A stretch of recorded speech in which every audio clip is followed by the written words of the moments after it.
I wanted to be a female astronaut when I was 6 years old. I've done a lot of things, based on kind of that internal drive, if you will. I feel like what I'm doing today in whatever capacity, as a female leader, as a marketer, is really important in terms of like what future we're setting.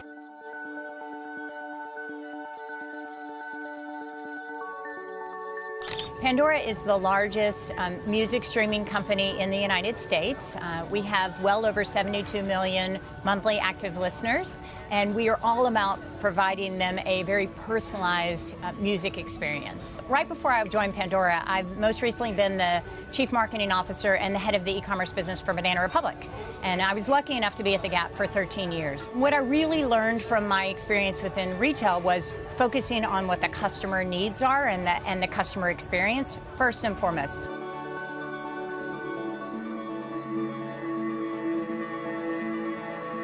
When I joined Pandora, it was still, for all intents and purposes, a product-driven organization, very technology-focused. We hadn't made the transition to be really listener-focused, first and foremost, and that's what I bring to the table is, how do we think about what the needs of the customers are? How do we continue to bring back customers, both recapture customers that have left us for other music services, as well as keep our current customers really engaged through very personal marketing. We want to know as much about you as possible, from your musical preferences. What do you love? What do you not love? We're great about taking that information and creating a very personalized contact, either through retargeting off-platform, but through emails, through push notifications, to introduce them to the next great artist that they might not know they love, but based on our music algorithm, it's like 95% accurate, they will love them. When we say personalized marketing, it is literally one-to-one marketing at scale. We'll send out 80 million emails. They will all be different based on what your preferences are and what you're most likely to react to.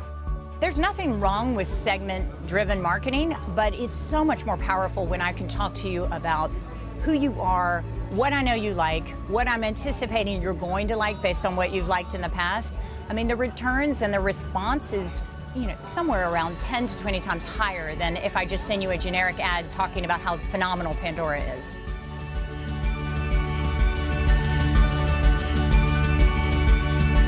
I'm lucky to be a part of an organization that really values diversity and inclusion and places it first and foremost in everything we do.